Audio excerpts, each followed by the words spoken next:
Perkenalkan, nama saya Candy Priscilia, NIM C1C019001 dari kelompok 5, akan menjelaskan tentang arus kas. Pengertian arus kas. Arus kas atau yang disebut cash flow adalah laporan keuangan yang berisi informasi tentang kas dari kegiatan operasi, transaksi, investasi, serta kegiatan pembiayaan atau pendanaan yang mengalami kenaikan atau penurunan dalam suatu periode tertentu. Nama saya Syifa Ibnatus Sulaiman dengan NIM C1C019092. Di sini saya akan menjelaskan tentang perbedaan metode penyusunan laporan arus kas secara langsung dan tidak langsung. Yang pertama adalah metode langsung. Pada dasarnya, metode ini adalah laporan arus kas yang disusun berdasarkan pada buku kas atau bank. Dalam metode ini, pelaporan arus kas dilakukan dengan cara melaporkan kelompok-kelompok penerimaan kas dan pengeluaran kas dari kegiatan operasi secara lengkap. Lalu, baru dilanjutkan dengan kegiatan investasi dan pembiayaan. Yang kedua, ada metode tidak langsung.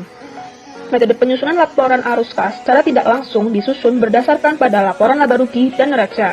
Dengan metode ini, laba atau rugi bersih disesuaikan dengan mengoreksi pengaruh dari transaksi bukan kas, penangguhan atau akrual dari penerimaan atau pembayaran kas untuk operasi dari masa lalu dan masa depan, dan unsur penghasilan atau beban yang berkaitan dengan arus kas, investasi, atau pendanaan. Perkenalkan, nama saya Muhammad Rifan, NIM C1C019003. Kali ini saya akan menjelaskan tentang bagaimana menyusun laporan arus kas.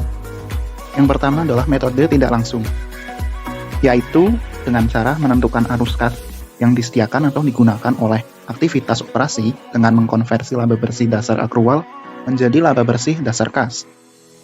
Kemudian, penyesuaian yang paling sering dilakukan dalam penyusunan metode tidak langsung. Yang pertama ada tambahkan kembali beban-beban non-kas seperti penyusutan dan amortisasi.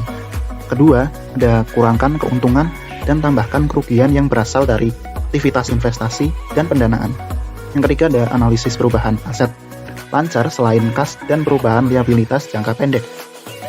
Kemudian arus kas dari aktivitas operasi pada metode tidak langsung ada biaya-biaya non-kas, kemudian aset lancar selain kas, dan hutang jangka pendek. Selanjutnya untuk penyusunan metode langsung berarti item-item arus kas dari aktivitas operasi disajikan sesuai dengan sumber penerimaan dan sasaran pembayaran. Kemudian, arus kas dari aktivitas operasi metode langsung ini terdiri dari penerimaan kas dari pelanggan, penerimaan kas dari bunga, penerimaan kas dari dividen, pembayaran kepada pemasok, pembayaran kepada karyawan, pembayaran beban operasi, pembayaran bunga, dan pembayaran pajak. Selanjutnya, ada contoh soal dan cara penyelesaian dari arus kas. Seperti yang sudah kita ketahui, di sini terdapat laporan keuangan dari PT Pesona Kencana. Yang pertama ada neraca komparatif untuk tahun 2010 dan 2009 pada tanggal 31 Desember. Uraiannya terdiri dari aktiva dan kewajiban dan modal pemegang saham. Aktiva sendiri terdiri dari kas, piutang usaha, persediaan barang dagang, biaya umum dibayar di muka, aktiva tetap, akumulasi penyusutan aktiva tetap dengan total aktiva pada tahun 2010 sebesar 857 juta dan pada 2009 sebesar 774 juta. Selanjutnya, ada kewajiban dan modal pemegang saham yang terdiri dari utang usaha, utang bunga, utang pajak penghasilan, utang obligasi, saham biasa, dan laba ditahan dengan total kewajiban dan modal pemegang saham pada tahun 2010 sebesar 857 juta dan pada tahun 2009 sebesar 774 juta. Kemudian, ada laporan laba rugi dari PT Pesona Kencana untuk tahun yang berakhir 31 Desember 2010 dengan total penjualan sebesar 1.300 juta, harga pokok penjualan sebesar 880 juta, laba kotor sebesar 420 juta. Kemudian ada beban operasi yang terdiri dari beban penyusutan, beban umum, beban pajak penghasilan, dan total beban operasi ini sebesar 335 juta. Kemudian ada laba operasi yang didapat dari laba kotor dikurangi total beban operasi sebesar 85 juta. Kemudian ada beban bunga sebesar 15 juta dan dengan total akhir dari laba bersih sebesar 70 juta. Kemudian ada informasi berikut yang tersedia untuk tahun 2010. Yang pertama ada aktiva tetap dijual sebesar nilai bukunya. yaitu 200 juta. Aktiva tetap yang dijual ini memiliki harga perolehan 330 juta. Yang kedua, ada total dividen tunai yang dibayarkan sepanjang tahun 2010 adalah 75 juta. Yang ketiga, seluruh utang usaha terkait langsung dengan pembelian barang dagangan. Yang keempat, seluruh pembelian aktiva tetap dilakukan secara tunai. Yang kelima, sepanjang tahun 2010 perusahaan menerbitkan saham biasa dan obligasi secara tunai. Yang keenam, sepanjang tahun 2010 tidak ada pembagian dividen saham kepada investor. Lalu diminta, susunlah laporan arus kas untuk tahun yang berakhir pada tanggal 31 Desember 2010 dengan menggunakan metode tidak langsung dan metode langsung. Assalamualaikum warahmatullahi wabarakatuh. Saya Gausul Azam Sriono, NIM C1 C019114.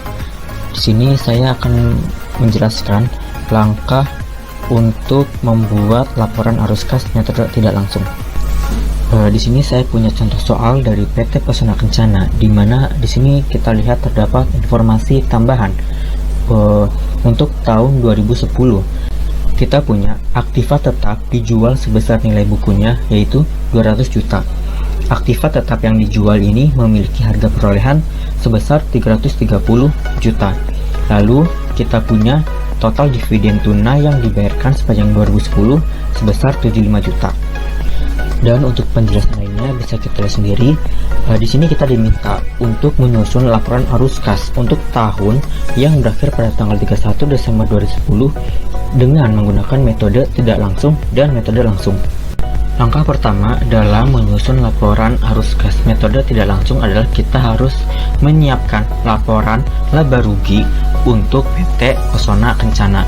Di sini saya sudah punya laporan laba rugi untuk PT Pesona Kencana untuk tahun yang berakhir 31 Desember 2010.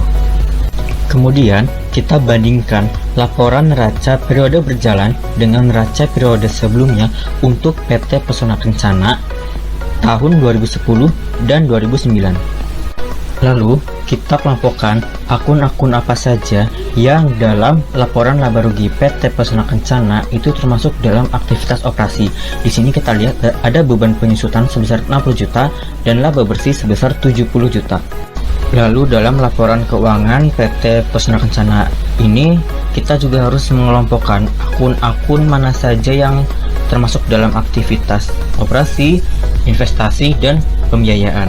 Di sini saya sudah mengelompokkan mana-mana saja akun yang termasuk dalam aktivitas operasi, investasi, dan pembiayaan. Untuk tanda panah berwarna hitam, itu adalah akun yang akan dimasukkan ke dalam aktivitas operasi. Untuk tanda panah berwarna merah, itu adalah akun yang kita masukkan ke dalam aktivitas investasi. Dan untuk tanda panah berwarna biru, itu adalah akun yang kita masukkan ke dalam aktivitas pembiayaan. Lalu, susunlah akun-akun yang sudah kita kelompokkan itu ke dalam laporan arus kas. Sehingga jadilah laporan arus kas metode tidak langsung untuk PT Pesona Kencana tahun yang berakhir tanggal 31 Desember 2010. Sementara angka-angka yang ada di laporan arus kas itu didapat dari selisih antara data neraca 2010 dengan neraca 2009. Kenalkan, nama saya Wada Putri Ramadhani, NIM C1 Channel 19006. Di sini saya akan menjelaskan mengenai cara penyelesaian laporan arus kas metode langsung PT Pesona Kencana untuk tahun yang berakhir 31 Desember 2010. Sebelumnya, arus kas sendiri terdiri dari 3 komponen penting. Yang pertama, aktivitas operasi, yang kedua, aktivitas investasi, dan yang ketiga, aktivitas pembiayaan. Langsung saja, yang pertama kita akan mencari tahu tentang aktivitas operasi.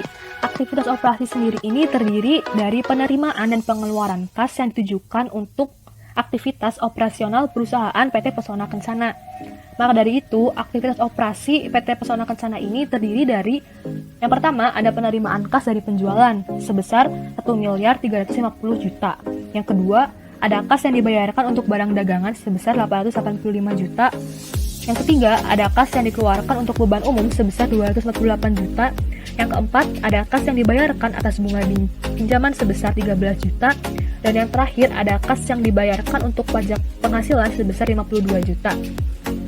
Sehingga, Diketahui bahwa jumlah arus kas dari aktivitas operasi ini berdasarkan perhitungan atas penerimaan dan pengeluaran tadi sebesar 152 juta.